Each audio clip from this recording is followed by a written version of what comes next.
program and everyone for the invitation. I'm flattered to be back somehow in Utrecht to present my most recent work. It is indeed, I'm going to speak about the results of this DOMEqual project, which has started in 2016, and it has just finished. 31st of May was the last day, so it's just only 3 days of my life that I'm not into the project officially, so it's also weird to speak as if it was now that it's finished somehow. And next slide, please.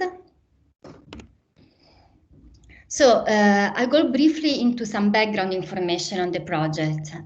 This type of project, of course, builds on a sort of awareness that we have and many people, of course, share of the fact that domestic work globally, and in particular in the 9 countries that we consider, I forgot to make the list, is the India, Philippines, Taiwan for Asia, Colombia, Ecuador, Brazil for Latin America, and Spain, Italy, and Germany for Europe. So in all these countries, as in many other countries in the world, domestic workers experience high level of exploitation, discrimination, and exclusion for labor rights and legal protections compared to many other categories of workers. They also suffer of social stigmatization due to the representation of domestic work as a demeaning and dirty activity. Their work is not recognized as work in society for its association with women's caring dispositions. Moreover, as also Sandra was mentioning, domestic work is largely performed by people, mostly women, who belong to the most vulnerable social groups in each context, such as internal and international migrants, ethnic minority and racialized women, low caste and poorly educated women. Yet, on the other side of the story is that we also know that domestic work has become an object of governance, conflict and negotiation between several actors in latest years. Therefore, despite being traditionally seen as unorganizable, domestic workers have been increasingly engaged in collective organizing via unions and other mutual aid groups. They've succeeded in gaining visibility, attention, and the attention of various international and national actors, depending on the context. This phenomenon that I'm speaking about has accelerated in the years 2008 to 2018. So this is 10 years time that we call the C189 process, which is the period that starts in 2008 when the ILO, the International Labour Organization, has decided to put domestic work in its agenda, culminates in 2011, the year in which the Convention 189 for the rights of domestic workers was promulgated, and ends in 2018, which is not by accident the year in which we conducted fieldwork. So what I'm going to talk about today is actually data, ethnographic data that has been collected in the year up until 2018, let's say. Next slide, please. So it was possible to carry out this project thanks to the work of many, many women. You see here some of the names. I don't have the time to introduce them all, but I'm happy to also respond to questions on the role of each of them. Next slide. In this slide, I have instead listed the main activities of the project. I just want to highlight, I'm also happy to go back on this issue later on, but I just wanted to highlight that some of the activities were carried out in the 9 countries in which the research was conducted, and some of the activities instead in the headquarters, so to say, in Venice. Next slide. Next slide. So here also a quick picture. Yeah, we can stop here for a moment.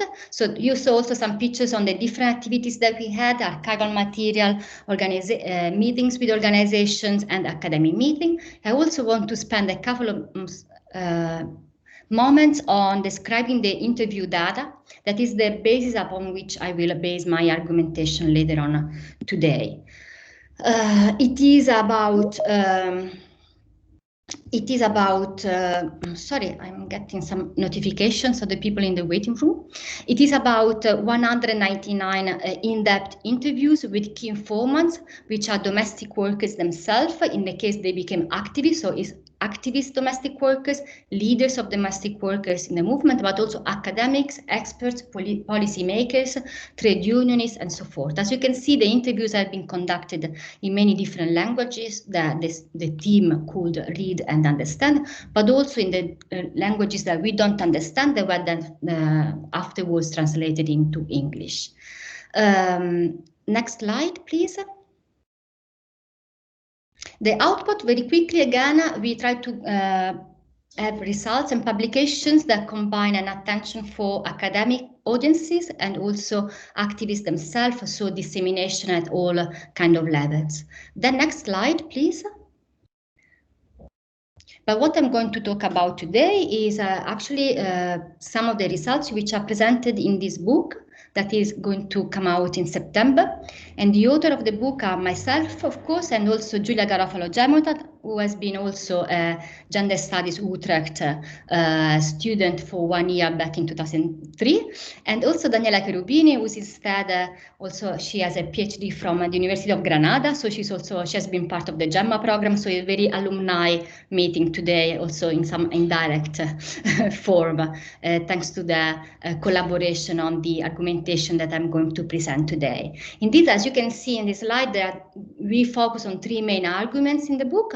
What I want to spend some time on today, what I thought is the most interesting probably today for this audience, is the last item. So is this item in which I'm going to focus on the role of the feminist and women rights activists for domestic workers' struggles. So the next slide. As I was saying, I want to address today with you what is surely a complicated relationship. The relationship between the domestic workers movements, and feminist movements, women rights movements more in general. As I will show, this relationship is quite troubled. And this troublesome character of the relationship is, of course, a point of reflection for us as authors of these publications and as feminist researchers that are engaging in the topic of domestic work, but also for many of the activists on the feminist side and on the domestic workers side that we have met. So what I will present today is our attempt to grasp these troublesome relationship, this complicated relationship, and to give you the sense of what I'm saying, what I'm referring to. Let us think about the resurgence of the feminist mobilizations that we have all see starting in the 2010 years across the globe. I'm speaking, for example, about the movement Ni Una Menos or the Me Too movement. Many have said, many have highlighted, as these movements have succeeded in actively engaging a broad spectrum of allies, from precarious workers, anti-racist activists, environmental activists, and so forth, all united under the banner of anti-capitalism. However, even this wave of global feminism that has shown a distinct capacity, a specific capacity to involve actors that were not traditionally part of the feminist movement, has seldom involved domestic workers. And this is very interesting, despite the fact that the issue of exploitation and inequalities in domestic and care work are general knowledge as extremely relevant to the functioning of capitalism in different ways. In fact, several scholars and activists denounce the general gap between feminist and domestic workers' mobilization. On the one side, feminist and women's rights organizations are often marginal to the field of domestic workers' rights, to campaigns for domestic workers' rights. On the other side, domestic worker activists have generally perceived them as distant, as have perceived feminists as distant, although we must say not in opposition to that cause. For example, in the reading I've suggested from Silvia Federici, she also shares she also argues that the ideal convergence between feminists and domestic workers that we may see at the ideal level is often contradicted in practice by the non-collaboration and reciprocal neglect.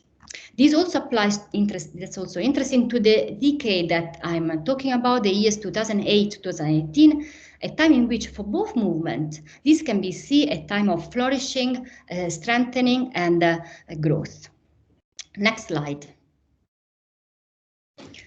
In order to introduce you to the issue of these possible encounters or distance between domestic workers and feminist actors, I want to quote Myrtle Witbooi, the woman that you see in the picture. She's the president of the International Federation for Domestic Workers, and she's also the founder. She was before that, she was already the founder of the South African Domestic Workers Organization. And in this quote, she's saying, "We launched an International Domestic Worker Federation in 2013 because even though we had a national and international labor laws, we still needed a mechanism to ensure that the voices of workers were heard and to uplift these voices, which is a big role." And then again, history was made. This federation was for women and led by women. At the beginning, everybody was watching us, saying that we were women and we won't be able to lead. And step by step, we have proved them wrong. Okay, so in my view, in our view with Julia and Daniela, when Myrtle Witbooi says that this is a federation for women and led by women, and when she's saying that we were women and we won't be able to lead, she's making some important points. First of all, she's challenging the widespread prejudice that women cannot be leaders. But it's important also to understand that when she's saying everybody was watching us, she's also challenging other movements, other unions, including feminist ones. In fact, domestic workers, the category she's speaking about, were working class, Black, migrant, or from other minorities that have been traditionally denied political agency, not only by these trade unions led by men, but also by mainstream feminist and women's rights organizations. Next slide. Next slide. Gian Maria. Thank you. No, is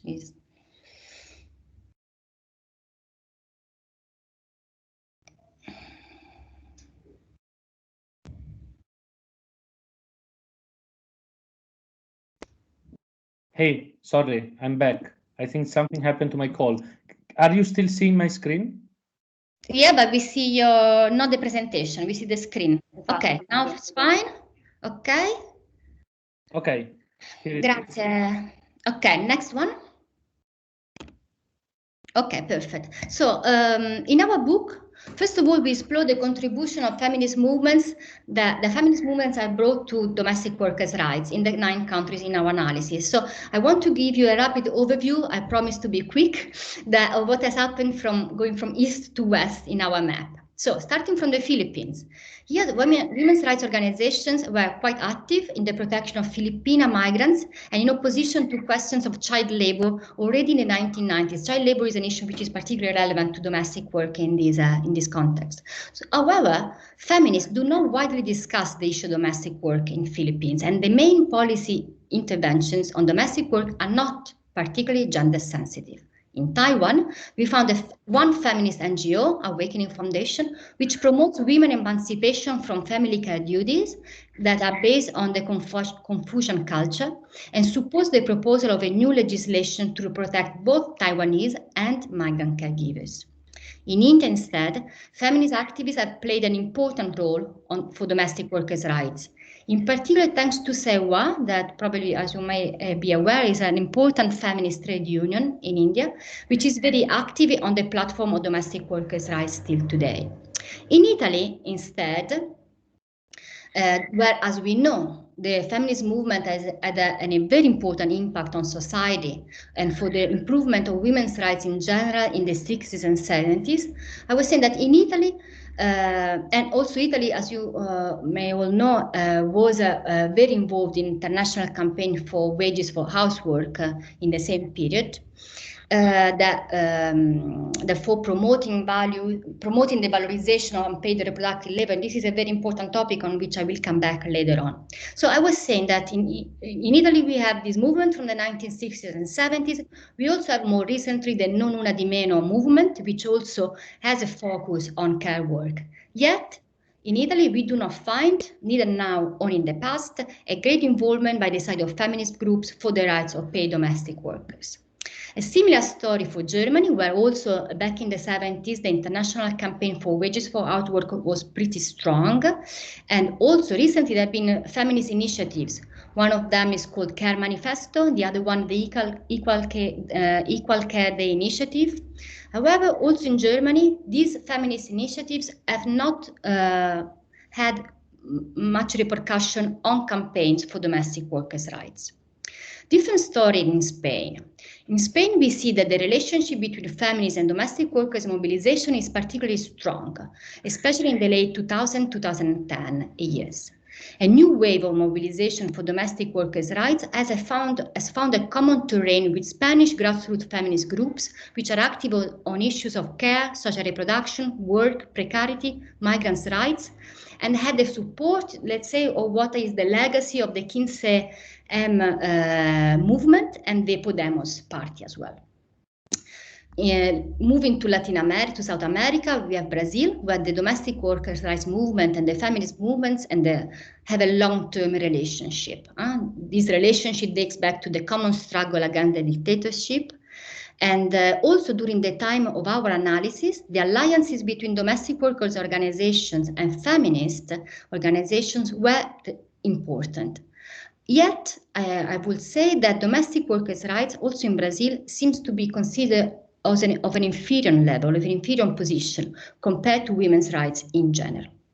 In Colombia, there's been a resurgence of domestic workers organizing in the 1910s with the ongoing collaborations with individual feminists and women rights defenders, including some feminist congresswomen. This collaboration contributed to the establishment of a national committee for care economy, which has to monitor the implementation of a new law, which they've gained, that recognizes the social and economic value of unpaid care domestic work. Finally, the last one, in the case of Ecuador, we know that Rafael Correa government had a preferential relationship with domestic workers' organizations, taking them as a representative of working class women's interests. On the other side, grassroots feminist organizations had a very oppositional dynamic vis-à-vis Correa presidency, particularly in response to his conservative approach to reproductive rights and the right to abortion. Thus, the prominent role of Correa government in supporting domestic workers has prevented a deeper involvement of feminist grassroots organizations in the campaign for domestic workers' rights. In conclusion, I will say that we find a large variety of positions taken by feminist and women's rights actors, both at the collective and the individual level, for domestic workers' rights across these 9 countries. In most countries, we find that a crucial role in supporting domestic workers was not played by groups, but by individual women, which define themselves feminist and in their position as politicians or professional women in their career, as lawyers or NGO activists, have supported domestic workers' campaigns. This is important for us. Next slide. Okay, we go back to the role of feminism. So if before I was speaking about the role of feminism in practice, we decided to move our attention to the level of discourse, to the level of the narrative that these groups make use of. You know, like we were also struggling with the idea that, okay, if there is this gap, or sometimes there are encounters, but these encounters very often depend by contextual factor, that it seems to miss a solid common convergence of feminist and domestic workers groups, despite the ideal convergence that many people would expect. And so often when you say I'm working on domestic workers' rights, people may think that we have a lot to do with feminist activism. Actually, that's not at all the case, and you will find very separate fields. So in order to try to make sense of this apparent distance and also of some occasions of encounter, we decided to move our attention to looking at the way domestic workers, so leaving aside what feminists are saying, so now we move to domestic workers and we try to kind of reconstruct what are the narratives, what are the argumentations that they use, which incorporate from what we can call the classic repertoire of feminist critiques. And therefore, you know, in our way, try to build a platform of convergence and encounter. In order to do that, I'm asking you to hold on with me and read together some of the quotations from some of the interviews we carried out. So next slide.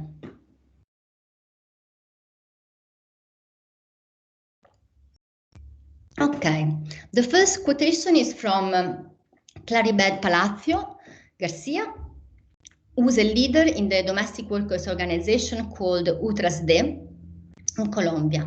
UTRASD is the first trade union which calls themselves Afro trade union. So it's the first trade union, probably, I don't know, in the field of domestic work for sure, but I won't be surprised also in other fields. That's in the beginning I said this is specifically for Afro-Colombian workers. Of course, lately they also admit non-Afro, more, let's say, mestizo, as they call them, workers and women. Also women only. So Afro only, women only union. But they have a strong connotation, on the identity-making project of the Afro-Colombian community. And they are based, that's also important, in the city of Medellin, where many women from the other part of the country that are more impacted by the armed conflict, they kind of flee in order to escape from conflict, and also, in case they need to find a new shelter or new work, they usually come to Medellin. And in Medellin, they start to work as domestic workers very, very often. That's the main job opportunity that they may find. So Claribel, who's also a woman with this type of biographical trajectory, is saying, since I'm doing my job, she's an important leader of the movement. She's saying, since I'm doing my job right, I demand to be paid and to be treated with dignity. Domestic work is not a favor. Domestic work, as the Convention 189 says, is work. So with this sentence, in my view, Claribel is challenging the implicit, of course, gender-based assumption about the natural disposition to care attributed to women, which prevent us from seeing domestic workers as real workers because their activity is considered to be an extension of family duties. A statement resonates well with the classic feminist argument about the value of unpaid reproductive labor, as when she talks about the difference between a favor and work, which removes reproductive labor from the field of personal relationships, of course, and puts them in the realm of an objective value. The other woman I'm quoting, Lourdes Arban, she's instead from the Trade Union of Domestic Workers in Ecuador, in Quito. And she's saying, we made them, the politicians, of course, see that we support the country, we domestic workers, we support the country, that we are also part of the economy of the country, part of the economy of the families of Ecuador. In the same way, we want the country to help us to get ahead with our families so that we feed our families. And this is how we achieved unanimous ratification in the National Assembly. She's speaking about the ratification of the new law and the ratification of the ILO Convention 189. So the trade union, the movement in Ecuador had a great success. So she's explaining that. So what she's trying to say is that they strategically used, that's a strategy that they use in their communication with the parliament, a portray of domestic workers as a pillar of society, which recognizes the vital role of domestic workers and care workers in ensuring the well-being of Ecuadorian families, and demands therefore more socioeconomic rights for them and their own households and family. Here again, she motivates the success of that campaign for the ratification of C189 by expanding the feminist discourse in relation to care economy to also include that category.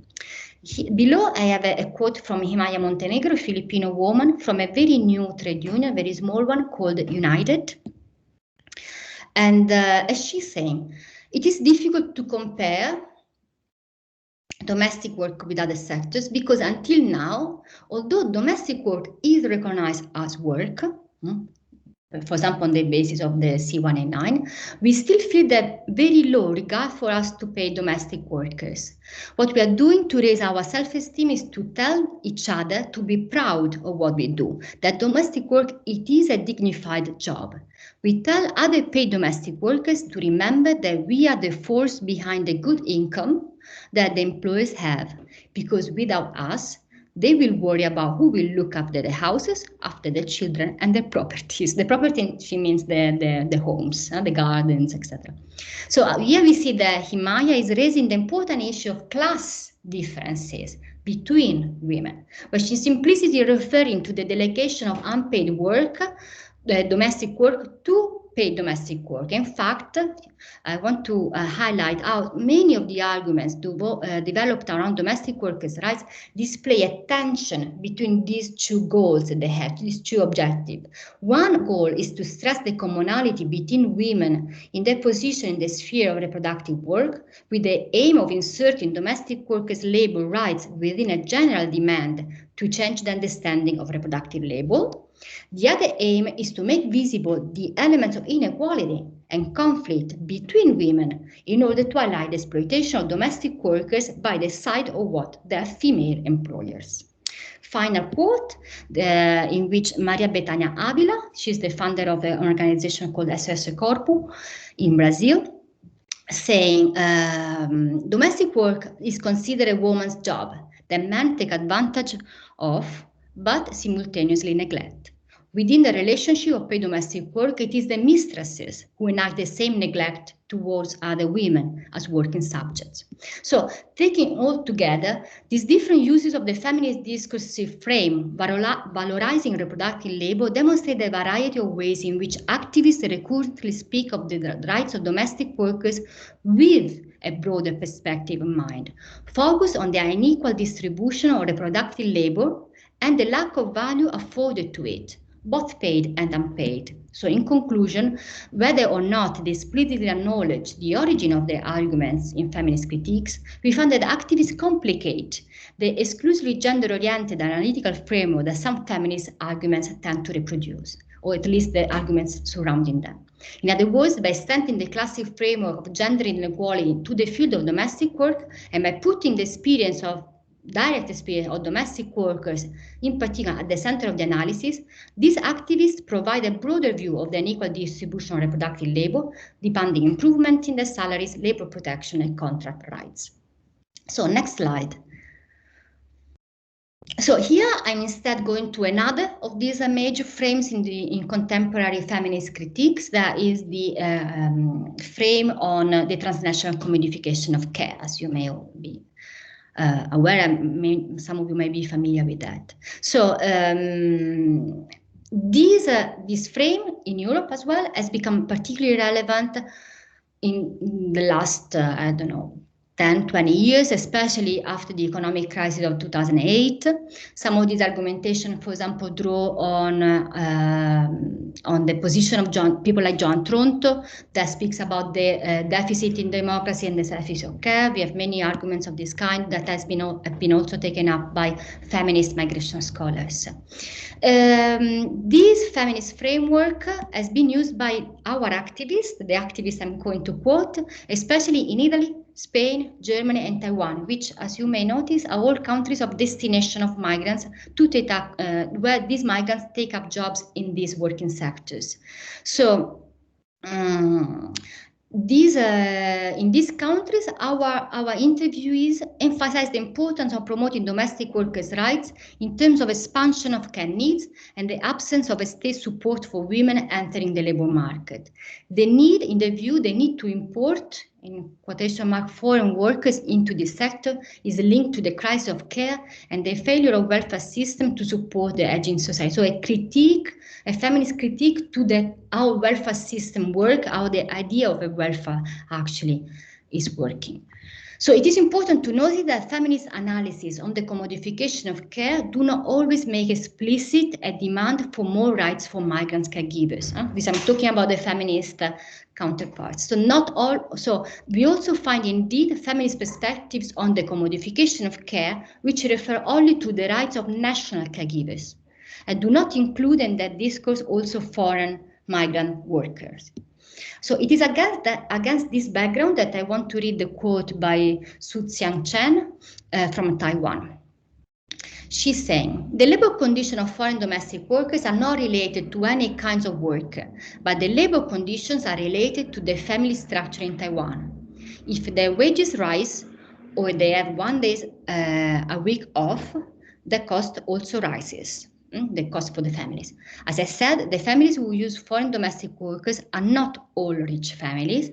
Some of them struggle to make a living. It's a bit like in Italy, where almost every family has a caregiver, a migrant caregiver, not only the wealthy family. So if you see here, so you can see here how she's connecting the issue of migrants' right to that of the commodification of long-term care, and even goes so far to say that this process is the main reason why the exploitation of migrant domestic workers persists. For Germany, I'm quoting Bianca Kühl, who's a trade unionist in Berlin. She's not a migrant herself, however. So she's saying, regarding the question of elderly care, is basically inhuman. Nobody can be there for somebody else 24 hours, standby time at night. No, it is a system which is not working, but it's so normal in Germany that granny shouldn't go to a care facility, that she needs to stay at home, where we cannot handle the situation either. So we get Eastern European women who leave their families behind. This cannot be the goal. In these lines, the inhuman conditions to which migrant domestic workers are exposed are seen as a part of the wider phenomenon of the exploitation of commodified care. This is now exacerbated by the collapse of public welfare provision in countries like Germany, but not only around Europe, and which is indeed most severe in countries that had a very large aging population.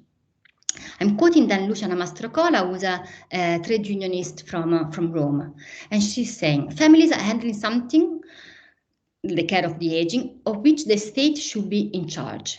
The fact that this care is delegated to another person, the migrant worker, has allowed the state to avoid taking responsibility for that, to acknowledge something like, I should be the one in charge.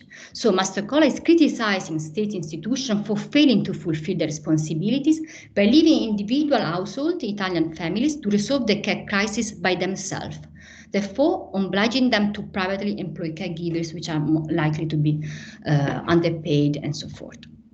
A similar attention is in the quote, the last quote by Ana Carolina Espinosa in Madrid. She's a migrant domestic worker activist. She's saying, we must recognize the double standard of the economy of developed countries and of migration politics above all, because on the one hand, they want to put a stop at it so that not all migrants can enter, so that not all foreigners can enter, but on the other hand, they let some of them enter in order to exploit them, and it takes years before giving them rights. So these words by Ana Carolina, eco-feminist migration scholars like Bridget Anderson, just to mention a name, they say that there is a contrast between the social deficit of care and the nationalist tendencies in each country that are against migrants.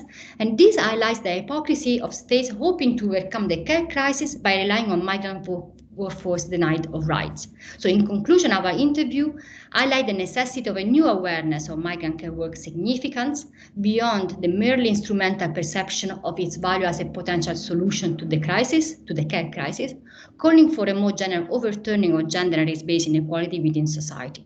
In fact, it is on the terrain of struggle over migration policy that most claims for migrant domestic workers' rights are now being played out.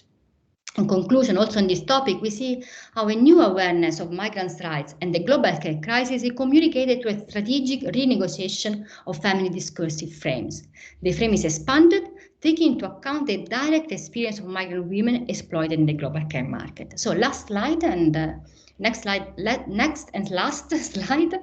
So by way of conclusion, we have shown how the role of discursive framing in the relationship between domestic workers' movements and feminist groups in a range of different countries. We find that in many of our country case study that we studied, activists promoting domestic workers' rights are framing the struggle within narrative that echo some classic feminist discourses, in particular those involving anti-capitalist critiques of inequality. And in so doing, they utilize and modify these discourses in order to incorporate the experience of domestic workers that this discursive frame did not originally foresee, having been primarily interested when they were,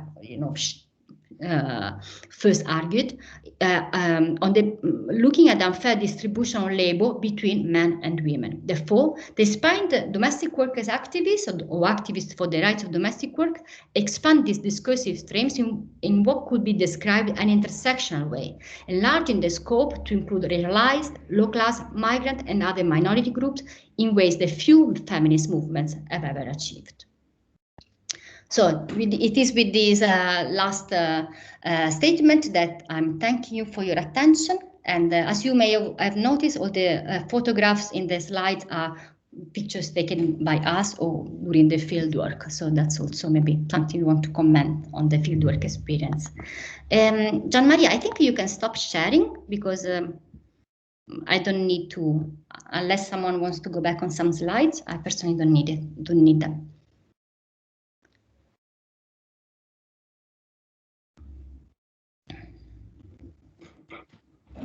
I stopped, right? Mm-hmm. Yes, indeed.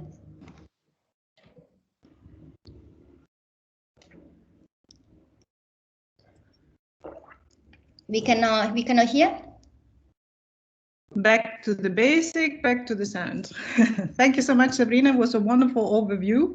And it also shows your trajectory, which is not the ethnographic field work on the women themselves in the homes, but now going more on a transnational and global scale, trying to discuss their rights, the activism, and the way in which this global care has to be seen as kind of institutionalized, and the different frame that needs to be taken in order to account for the gap between the individual rights and what we say this kind of social care deficit. I think there are a lot of strands, a lot of different fields have been working on this global chain of care, and all is seen as a kind of consequence of globalization, consequence of the breaking down on the welfare system, but also a consequence on the women's emancipation. There's always been this right that you have women's emancipation on the shoulder, or other women probably more vulnerable who are acting as domestic workers for more vulnerable migrant groups. And that can be national, internal, for example, in countries like Brazil, from like indigenous groups to others, or transnational, as we know with the Philippines movement being of global range. So it is amazing how you've been mapping up all the kind of, with your group, with your team, the different kind of institution, organization and NGOs, and the way they try to get together in order to have like this global voice, in order to become more consolidated and visible in association with, at time, and as some the feminist different organization and movement. Sometimes they co-opt their cause, sometimes they speak for them.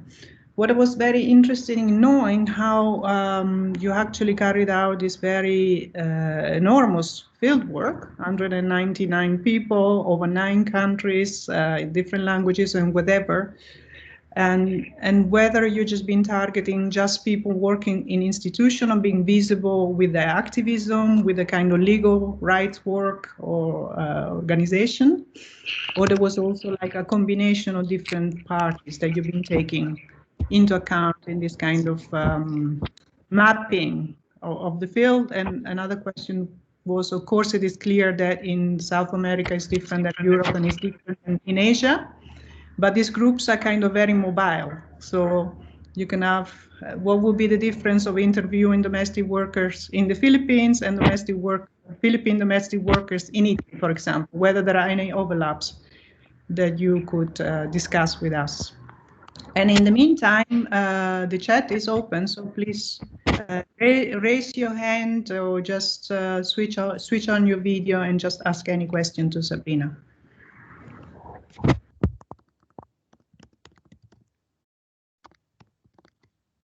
Yeah. Jamila, I think she has raised her hand. She's muted. I managed to unmute myself, yes. Shall I go? Yeah? You can go. Yeah, I just wanted to check whether Sabrina wants to take some questions first together and then. As you prefer. I could take Okay. a couple of questions and then put them, cluster them, and give like general answers. Or let's see. But yeah, please go ahead. Camila, go. Yeah.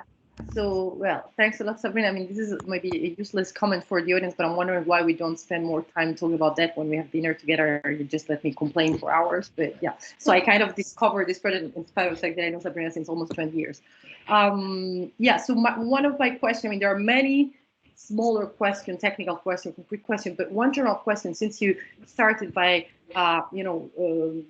this, as a matter of fact, the sort of distance between feminist movement and domestic workers movement, or at least the fact that feminist movement is not necessarily backing, supporting, supporting domestic workers' struggles. And I'm wondering why. I mean, and I'm wondering whether you have an explanation for that, because if I think especially to sort of last fourth feminist wave, well, I guess that the issue of reproductive labor is pretty much present, or there's like Silvia Federici became super popular, or, Bhattacharya. So I'm thinking that there's a lot, at least in the youngest generation of feminists, a lot of interest for domestic and care labor, for reproductive labor in general. So I'm wondering why or where this skepticism or distance come from, and if your team, your research providers sort of explains about that. And then maybe just one of the smaller questions that I have about I was wondering, I guess it's a whole different process in the 9 countries that you've been researching, but so what is the role of the ILO convention in sort of accelerating or even igniting the process of organization of domestic workers? I'm wondering if it was rather a bottom-up process or a top-down process pretty much fostered the ILO convention, or what was already on the ground there in terms of trade union? Because as you said, it's one of this kind of labor field where you think that organizing is super difficult considering the fragmentation, the isolation, and so on and so forth. Yeah, I leave it here. Thanks, Sabri. Okay, this was the question from Jamila, very rich. So hope you will remember the points. And we have a question from Amira. I'm going to take one question from Amira and one from Gianmaria, and then you can answer if you remember all the questions. Amira, the floor is yours. Thank you, and thank you so much for the lecture. My question kind of tacks on a little bit to what Jamila already asked about the ILO convention, and it was mainly on sort of the relationship between the narrative of global rights and local organizing. Sort of how has this international rights dimension been incorporated or not, or even perhaps been resisted or complicated within these maybe grassroots or just local domestic worker movements? Yeah, thank you. Gianmaria, if you also have a couple of questions. You want to add it now, Gianmaria? Yeah, so my question was perhaps building on, again, this question about the relationship between domestic workers' movements and feminist movements. But if you could say something more about, if you could triangulate that relationship with their relationship with the left or organized labor. Because I saw, for example, that some of the domestic workers activists you interviewed are actually part of mainstream unions like CGL in Italy or whatever. You mentioned Korea. So because you could expect from, when you talk about intersectionality, you could expect that intersectional struggles might be the best bridges between different movements, right? So domestic workers might be perfectly positioned to bridge and link feminist movements and organized labor or the left. But apparently it's not necessarily the case. In the case of Korea, for example, you mentioned briefly how this left populist government actually was very good at absorbing domestic workers' struggles, but actually antagonizing feminist struggles. So if you could say something more a bit about the place of the left and labor in relation to this. Okay, so thank you. Yeah, indeed, these questions somehow they speak one another. So let me sketch a bit the scenario that is probably interesting for you and providing answers to some of your questions. No, so This is actually what we discuss in the rest of the book. This part on the feminist discursive convergences, as we say, is at the end of these other explanations. So for readers of the book, it comes after everything else has been explained. Indeed, also like the last question by Gian Maria was suggesting, here we are, let's say the trajectory of domestic worker struggles and campaigns have much to do with the other actors in each specific country, and also going back to the question by Amira, at the global level. So we can look at the dynamics that happen at the global, really international level, so not only in a transnational way, so comparing what happens in a country with what happens in another country, but a dynamic which takes place almost fully at the international level as such. So for example, the quote that I gave in the very beginning by Myrtle Witbooi, she's speaking at the international level. That might or might not have a reflection on national settings. So for example, one of the chapters we entitled Global Rights, Local Struggles. So that rephrase something that Amira has said. In these different, so there are different actors at the international level, but let's stay at the national level. So there are several actors at the international level, but already at the national level, the picture is quite complicated and may change through time. So also for this reason, we decided to focus on 10 years, which was already complicated enough. Although for countries like Italy or Brazil, or even Colombia, I mean, I can mention many, there is a legacy of what has happened in the past. And the left has a weird position in the sense that there are countries in which the left is also very much radicated in the workers' movement. I'm thinking of Brazil. I'm not thinking of Ecuador, especially for those years. So Correa was also not able to work with workers' movements like traditional trade unions, the miners, all the other workers that were against Correa. He kind of isolated this very nice new emergent actor. There was no activism for domestic workers right before, and he chose this group that was representative for him of the working class migrant, internal migrant, so indigenous or Afro-Ecuadorian, etc. So it's a very specific story. So every country has a different story, and I would say that in most countries, domestic workers tend to align more with other trade unions, with other workers, in which they cover the niche of the informal workers or the formalizing workers than with other type of activism. It is an activism of workers. So the type of activism is also doing activism as a worker is also very substantially different than doing activism as a mother, or doing activism as an artist, or doing activism as a as whatever. It also shapes the moment in which you meet, the way you are in the visible, you make yourself visible, the strategies of public media to gain public media attention, the strategies that you have in order to make your claim. And this is also answering to what Sandra has asked in the very beginning. It gives a very institutional configuration to your struggle. So you are going to look for institutional feedback. You're going for mainly for new legislation or for the implementation of existing laws, for new specific regulations, etc. So in the end, all the key formats that we have addressed, if I have to say something more in general, are all activists that, especially in the last times, had interconnections, have worked with, let's say, have collaborated with state institutions or with local institutions in order to promote their rights. Many of them have started as grassroots. The feminists that we have involved might have been grassroots, but the institutional work has been part of the research very much. Also because, and this also is answering to the question of C189, we decided to focus, in order to put some order in this very chaotic and huge field of research, we decided very much to look at the impact, although this word is not an easy word, of what we call the process around the C189. We're also including countries that did not ratify C189. We are also including countries in which C189 was not so much discussed, like in Italy. or in Germany. But we know that in those years there was this very big thing happening, which is, as Myrtle Vilboy said, an historical moment, something which is at the symbolic level, but also at the practical level if you want, but at least, let's say, for sure at the symbolic level, an historical turning point. Workers that before were not even considered as workers, and in most countries are not even recognized as workers, have a ILO convention speaking about the dignified work. So this also, I mean, that's another choice that we had to make. These 9 countries are also, and this brings me back to the question by Sandra in the very beginning, these are all countries in which there was a movement. There was, for example, there was a scholarship about domestic workers.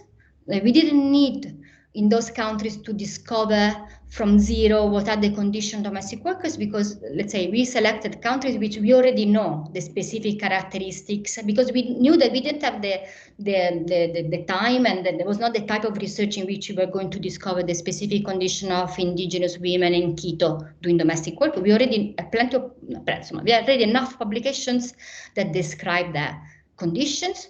We want to know what are the strategies to improve these conditions at the legal level, but also socio and economic level, but also we look at the cultural representation. So in other part of our book, we also look at the way these domestic workers group do what we could say a cultural activism, trying to change the representation of domestic work towards the outside, but also for themselves as members, for their self-representation of domestic workers. So in order to, let's say, answering to the question of interconnection between countries from Sandra, this is also something that we had to decide how to go about, because of, let's say, Filipinas, they are the multi-essential, the paradigmatic transnational character, and we decided to focus on what was happening inside the country. So, for example, Philippines has ratified the convention. The ratification of the convention demands the country to change their national law. So, of course, if you look at the campaign strategy, we are looking at the campaign strategy to change a law that will apply to the national workers. But the case of Philippines is, so we made interviews with activists that are in the country, and we didn't go and make interviews with Filipino activists abroad, like even in the Netherlands, in Italy, I mean, we could do many. We decided to focus on people that are in the country. But of course, many of these people have also highlighted the tension therein. Because, for example, Philippines has been very active in demanding to other countries, the countries of destination, including Denmark, including the Gulf state, etc., to protect domestic workers' rights, because they were allowing the, they say, overseas migrants to go. So they had worried about protecting human rights of the women migrants, but not always were so keen in protecting workers in the country. And this is also a very interesting tension, which has to do a lot with internal racism in the Philippines, because in the Philippines, actually, domestic work is done mostly by women that come from, peripheral islands of the archipelago, especially women that are very ethnicized. And there is what for India has been called a cultural servitude that applies to internal migrant women going to the large cities of Manila or Luzon or other major islands, which is also interesting. So we are not, again, in practical terms, we did not involve key informants abroad, but of course what was happening abroad was also reflecting on the accounts and the narratives of these of the people we have interviewed. I think I've addressed everything, more or less. I want to add something, a small comment again back to the question of Jamila. And this is also explaining why we decided to address the topic, the hot topic of feminism and the domestic workers. So many of our colleagues working on domestic workers issues since many years, they say, oh, finally, you unveiled the taboo. Now this is finally speaking about this troublesome relationship, because we all know, I mean, most of the people like me doing research on this topic, we define ourselves feminists, we do it in a feminist way. But when we go to the field work, we go to church on Sunday, to the meetings of the organizations, etc., we are the only feminists. And when we speak about feminism with these women, the activists, the domestic workers activists, they might have positive or negative feedbacks, but as I've argued, they all use more or less consciously what we, from our eyes, so it's very positioned. This that I discuss is very situated in what is my view, or what is also making sense of the way of the fact that so many of us as researchers, feminist researchers, are doing research on these other than other subjects, but we feel in a weird position there.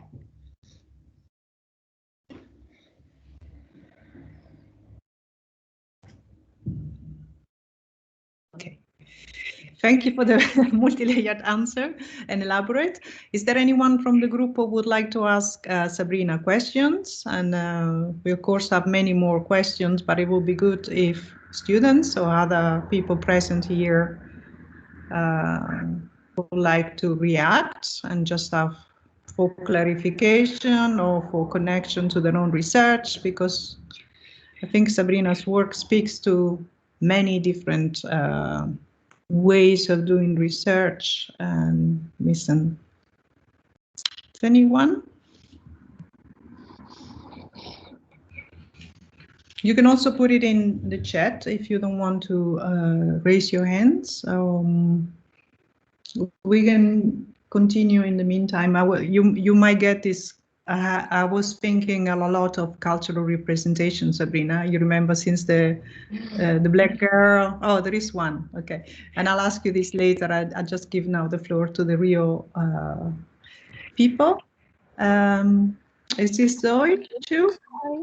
Hi, can you hear me? Yes. Okay. Okay. So thanks for your talk, and I was just kind of like, yeah, a lot of like thinking things coming in my mind, because like I'm from Taiwan, and you know that this whole project kind of reminds me of a book called Global Cinderellas by a professor in Taiwan. It's called yeah, and I think that this metaphor of Cinderella kind of like captured this struggle a little bit, because like she's trying to use this metaphor to illuminate this kind of like complex juxtaposition of at the same time emancipation but also oppression at the same time, because for the domestic workers, like international domestic workers, which is like leaving from the origin countries and coming to the host country, and then it's sort of like it's not being only economically exploited, but at the same time, they're also trying to pursue a sort of like economic empowerment at the same time. So yeah, I think it's sort of like interesting, because it just reminds me of this conversation that I heard between my mom and yeah, we have also hired an Indonesian domestic worker in my home. So I was just like, back when I was in Taiwan, I've overheard this conversation that they had. They're sort of like discussing that my mom was saying that she has already like holding this or like taking care of this family for over 30 years, and she doesn't want it to do it anymore. And then Lily, the domestic worker, she just said that okay, but that she has been doing this since she was like 13, and she has been doing this as a part of her work as well right now. But then my mom just tell her that, but you got paid for that, but I'm not got paid for any of the stuff that I've been doing. And you know, like they just said that yeah, but you have money like in the drawer on the second floor, and I know where it is. So sort of like quite interesting, kind of like capture this unrecognized, like this household or like this like reproduction labor kind of being unrecognized, because my mom just complaining about like not being paid for any work. But then like for Lily, she also kind of mentioned this kind of like a little bit racialized and very economic disadvantage that's still like ongoing for her. And so that's just some thoughts in my mind. And I was also thinking, because in the beginning I was quite surprised that you include Taiwan in your project, but then I sort of like think back what I feel surprised about that. But then I think that feeling comes from also echoes back where you mentioned that this how this international domestic workers movements sort of like even draw from classic feminist issues, but then it expand with a more intersectional focuses, trying to include more like low income or like racialized population. So I was thinking that because like Taiwan sort of like labeled itself as the most progressive or like liberal country in terms of gender equality in Asia, especially, like we can say that we have legalized same-sex marriage, we have a female president, we have been doing good with the COVID, but it's not like we can see some very specific feminist issue that brought up, like focusing on Taiwan, but like when you're trying to incorporate this transnational workers issues, kind of like highlights this huge demand because we have, what you mentioned, a high population of elderly. So that's kind of like puts Taiwan into the map and sort of like engage Taiwan into this conversation, but with a different perspective, I would say, because I was also having these questions, maybe similar to what Maria was mentioned before. I sort of like curious about how this, what you mentioned, connected practices and discursive convergence actually played out in different specific contexts. And also in the interview, you said, like for Taiwan, the activist in the Tiwa, she mentioned that it's actually about family structure, and actually the family who hired domestic worker are not necessarily rich people, and yeah, because they often the people who are unable to afford local care workers or just have no access to institutional protection or so. Yeah, like our family. Yeah. Okay. So, yeah. Let's give Sabrina the chance to reply to this question. I missed your name. Zoe. Zoe. Yes, indeed, it was a bit crazy to include Taiwan because, of course, it's not recognized by United Nations. So, formally speaking, could not even ratify C189. But of course, they could endorse it in different ways. But it was an extremely relevant case in our study. Our local researcher, Peiche, was a wonderful researcher. She has done excellent work, and we have also worked together with Professor Peiche Lan at the Global Cinderella Auto that you mentioned, and indeed I've chosen Taiwan because it's a country in which there have been many studies that portray a very interesting scenario, which you have described very well. For me, it was interesting to work on Taiwan in the attempt to draw connections and comparison. For example, now we are working in particular on comparing Taiwan with Germany. So especially in the function of international recruitment agencies, brokers, but also the way in which, going back to our main topics, the way in which the migration is organized, the transnational recruitment of migrants, it is organized, which is temporary, scattered, very precarious, very unstable, has an impact on the forms of mobilization, as a bad impact, I would say, on the attempts to mobilize and create organized groups by the side of migrants, migrant domestic workers. So yeah, thank you for your point. Thank you, Sabrina. There is another question from Rula Assad. Hello, and I want to say hello to my teachers here. I miss you, my teacher. Anyway, thank you for the lecture. Actually, I'm coming originally from Syria, so it's Middle East. I'm quite familiar with the domestic worker from, Eritrea, for example, Indonesia, Philippines, and it's a scandal what's happening, for example, if in the Arab Gulf, Saudi Arabia, but also in Lebanon, and of course in Syria, to a certain extent. But Syria wasn't reached as much as this country. My question, actually, I have two questions. It's just more to think about the awareness of domestic worker rights. Is it to start the awareness itself? It started from inside the country, or it's to start to evolve because of the migrants, like because they have to really raise this issue outside the country, and that affect back to the movement inside the country? And if there is any relation between conflict, war, historically, and domestic worker rights. For example, if we talk about Colombia, maybe Germany after the war, changing the gender role, it does really lead to certain thing, or there is no relation there? No, there is a strong relationship. So, for example, if you look at what happened in the 50s and 60s in Germany and in Italy, it's a very interesting. I mean, there have been interesting experiments of organizing by the side of mainly these housewife organizations that then turn into paid, let's say, housekeepers.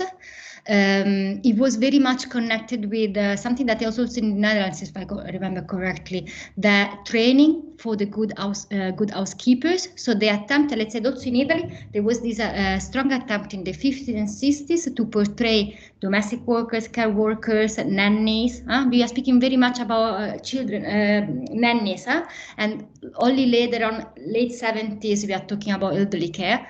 So we are speaking about the attempt to professionalize these workers.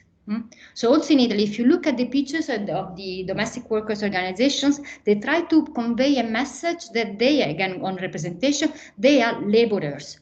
As factory workers have their dignity, so that also domestic workers have their dignity. And there is this attempt, if you will see the pictures from the magazines of that time, the magazines produced by the organizations, is really, you can almost cannot guess they're domestic workers, because they are standing in line with a very nice uniform on a row like that, and then you read for the profession of domestic workers. So there is really this attempt of l'operaia della casa, that in Italian sounds l'operaia della casa, the worker in the house. We did not find the same story in, for example, in Latin America. Every country had a different trajectory, also depending on what was the history of the workers' movement. In Italy, for example, also the main workers' movement, the factory workers, were struggling to be recognized. This is also tutto il movimento, the operaist movement, to be recognized as those who held the value, those that were, without them, the factory would not work. At the same time, without me, as a domestic worker, the house would not work. Yeah? So to recognize them as a pillar for their expertise, competence, and knowledge, not only for the physicality of the work, but the expertise that you needed to carry it out. So that would count for Europe. I mean, it's difficult to, and then it becomes very anecdotic. If I go for every country, I give you a different word. But still, of course, again, I think that domestic workers movement is really pulled in different directions, and they also themselves, they cluster, let's say, they associate with different existing movements. For example, something that I didn't have the time to explore in this project, and it would be nice also to look at the iconography that they use. The iconography that the domestic workers use is very much the fist. So drawing on the workers' movement iconographic repertoire, if you want to say it, but is the fist with a glove, for washing the dishes.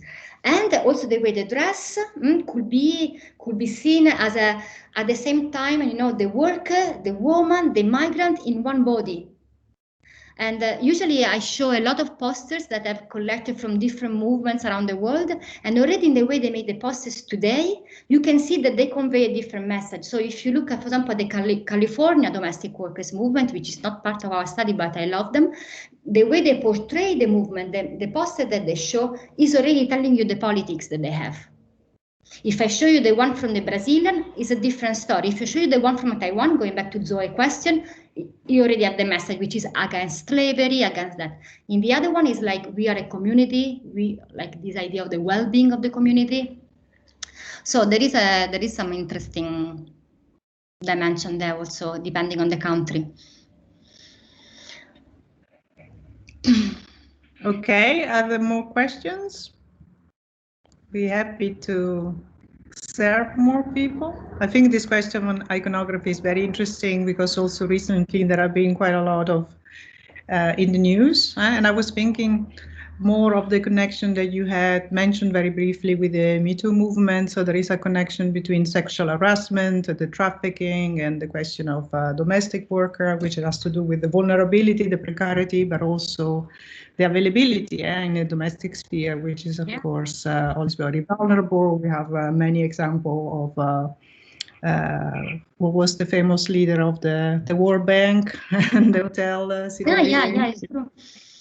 Yeah, but so also, how this, for example, Brazil is a paradigmatic case in this sense. My friend and colleague Valeria Ribeiro Corsax has written a very nice book on whiteness in Brazil, and there is a part which is dedicated to the way in which white young men in Brazil have their, let's say, sexual first education with the black woman working in the house, so there is also this construction of sexuality around the domestic workers, the nannies, you can call them. We also go into the way these workers are named, the muchacha, depending on the place. So that's another very interesting part of the story. Yeah. There is, of course, a paradigm that remains also in the Victorian times, with girls going to work for in the city, the kind of predatory behavior of the owners, and also the slavery case, which is, of course, a much bigger paradigm. Domi's mentioning that we have a lot of students working on this. And on what? I don't see the chat, so I don't know. No, some more students working on this, she's saying, Domi. I don't know whether she wants to elaborate, but maybe we can leave it for later. Anyone has other questions? Because I was having in my mind all this flash of representation from Jane Eyre until the black girl that we mentioned, but also Roma Quaron. So I think it's becoming very much iconic also. As Roma is interesting because it's really created a global movement around it, right? It became a global, and the leader of the domestic workers movement, Marcelina Bautista, who's a wonderful woman, came also to Venice for our conference. And Mexico is a bit of it's a really big problem because they did not ratify the convention. The level of the recognition of legal rights is very low. So she took a stand on the movie. She met with Quaron. Quaron wanted them wanted to invite them to the premiere of the movie in Mexico City. He has involved them a lot. I think he has been wonderful in that. And they have been also very clear in a very respectful way, saying like, we like this movie a lot. It's a wonderful movie. It's a wonderful story. We are very happy for the protagonist of this movie that in the end she's kind of saved by this special relationship that she's able to build, that is built in the family she's working on. But unfortunately, this is not the story of the majority of the domestic workers in Mexico. So please let us not all rely on the good feelings between the worker and the employer, because we do need legislation protecting us. And it was nicely done in a very, collaborative way with the movie and with the movie director, and it was interesting phenomena as such.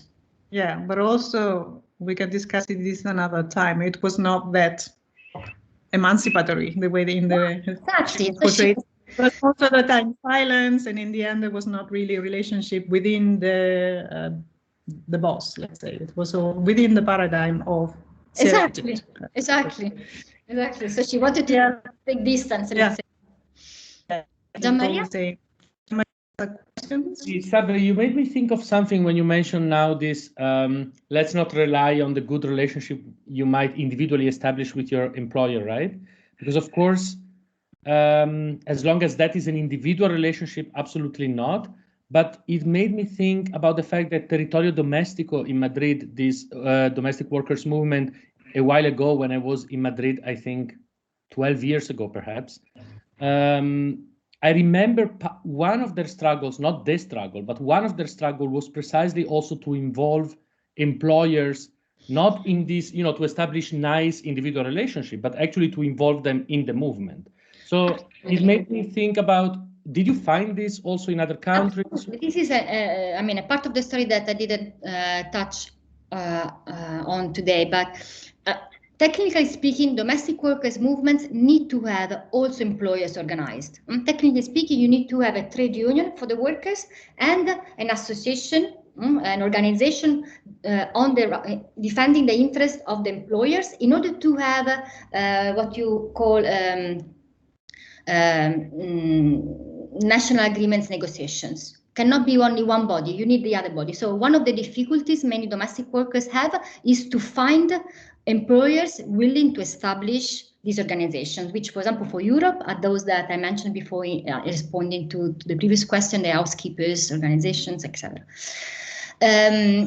So this is a necessity. So you need to have employers mobilized, let's say good employers mobilized, and you have plenty of examples of these in the United States, which are very interesting, in California, the state of New York especially, but also in the countries we discussed. At the same time, it's also true that when I mentioned before, some individual feminists are allies of the movement, these individual feminists might be employers, or are very often employers. So, for example, I'm not going to mention names in this setting, but some of these wonderful activists who are from Colombia, from Brazil, from so many countries, they are feminists, they are employers, and they want to use, for example, also their cultural capital as an upper class, well-educated women working in the media and communication, to support the campaigns. So, of course, this goes a bit in the white savior complex on one side, but at the same time, as I said before, it is a practical necessity of the movement. So, yeah, there is a role for the employers. Yeah, absolutely. Mm-hmm.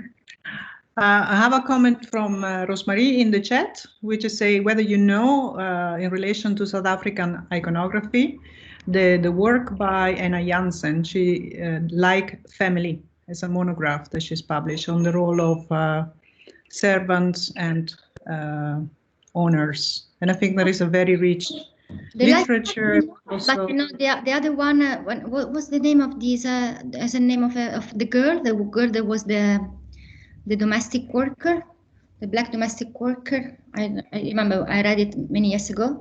There is a very famous novel, right? No, yeah, which one? Help me, Rosemarie. I've forgotten. Poppy Nongena. No, I think the one who was also chair professor in Utrecht. What's the name? Exactly. Marlene van Niekerk. Yeah. Van Niekerk. What's the name of the big book? Is the name of the girl, no? Hagat. Yeah, Hagat. Hagat. Yes. Yeah, it's true. Yeah. Yeah, and in general, okay, I was thinking a lot to include South Africa in the study. Of course, I was very tempted, and also United States are very interesting settings. We have a big problem. I mean, I really wanted to have 3 countries for each continent so that I could have an intercontinental comparison. And indeed, it's true that has helped a lot the analysis. And if you had South Africa on one side, I mean, they could have been somehow isolated in the rest of the African scenario, although some African countries are active, but not at that level. But it's true that, not for nothing, the leader of the founder of the federation is from South Africa, and they've been very active, as you all know. And the first books about that have been from South Africa, and I mean, it's a very interesting. Would have been a very interesting expansion of the project to look at specific South African. It's like you just started. There is so much to cover still, so much ground. For the United States, I had a Marie Curie fellow that associated with us, and she has worked on the United States, so that was nice. But for the other countries, no, we did not have opportunity to carry out research. Not yet. Okay. Iraya, I had seen a comment from you. You just now have no questions left. I've seen a hand raised. Maybe she's left. Okay. Anyone else? Yeah, there's some. Sorry, I'm here.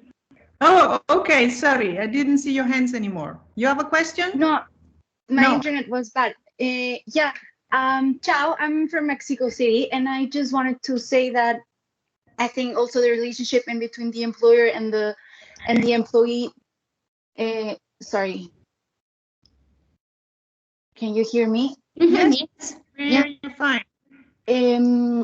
I think that, yeah, it just also works in the sense of a displacement, right? Like, I think I have someone taking care of me at home because my mother also has to go work, and also her relationship with the company that she's in. I'm just saying, like, there's always a displacement in between women, I feel. But also this practicality of employers becoming part of this domestic workers movement. I also think that it is a practicality for sure, but it's also is needed to think that at some point this worker situation should also be not just doable for them, but also there should be more opportunities for them to go work differently and have other opportunities besides just those ones that are given to them through society. I don't know if this makes sense. I could not hear you very well. There were some interruptions, I must say. I'm sorry, but if I got understood correctly, you are saying that the involvement of employees is at the practical level, but it's also shaping new, more positive settings for workers, no? More opportunities to work in a positive, respectful setting. Is this what you're saying? Yes, a respectful setting, but also the possibility, like socially speaking, also to encounter different opportunities of work, different opportunities in social situations and encounters. And I think that's also maybe not given, at least from what I have encountered, right? Like, I think there's always the job and the practical work of giving them a respectful job, but also the opportunity to not have to work as workers. Like, I think that also, well, from where I come from in Mexico, that's also something that it's not always given, or not always, but partly given. Okay, I understand. Okay, thank you. Yeah, makes sense. Yeah, thank you. Okay. Okay, Jamila had to leave. And so she's saying goodbye. Are there any other urgent questions, or are there any final comments that you would like to make? Maybe once you finish your book, once you finish your project, what you're going to do is like exploding project of yours, which is becoming more and more global. We will have a follow-up of the project in October. Probably we are going to have a launch of the book, but also what I want to mention is that we are going to launch 6 short web documentaries that we are making with a video maker based in London, and she has made new interviews with the same women that we have interviewed in the past. We connected back to them, and we asked them to be video interviewed in order to produce these small web documentaries, which are somehow a more dissemination for wide audience output, speaking of the same topics that we address in the book, so that people that want to read the book, they can watch these short documentaries, which are probably more fun, and that we also thought are maybe nice for activists themselves to use in their activities. And one of them is also dedicated. There were supposed to be 5, but then we decided to have a 6th one on COVID and the impact of the COVID pandemic on these workers, which somehow, luckily, in a sense, we did not find when we were making our own research. So it's a sort of a coda follow-up on the. So I'm gonna probably advertise at one point this meeting in October, or this virtual launch. I don't think we do a meeting, but a virtual launch of these documentaries. Yeah, it will be interesting with the COVID, like the cleaners, they were like cut off because, of course, they had to leave the homes or the location, especially in India. We saw dramatic images and movement and evacuations. So in the sense, it will be interesting whether this legislation that will be international actually protected them in any ways. So there is so much illegally informal work going on that it was a mess. Yeah. So we give them an opportunity to talk about that, and yeah. Okay, Sabrina, I think we reached the end of our time. We could talk for much longer, and it has been very engaging and an absolute pleasure to share the insight, the work, and the visions of this super interesting and large project. Well, we wish you a lot of success with finalizing the last bureaucratic part, but also the dissemination and the output towards the rest of the world. And we hope to see you soon in Utrecht, maybe live. Hopefully. Going back to the empathy. Thank you again for the invitation. A big goodbye to all the friends and people in Utrecht, and thank you so much for everything. Yes, there are some hands clapping for you. Okay. So goodbye. Goodbye from all of us, and a big hug, and thank you again for being this wonderful Doing Gender lecture alumni. Ciao. Of, Thank you so much. Goodbye. Bye, everyone. Bye. Bye bye.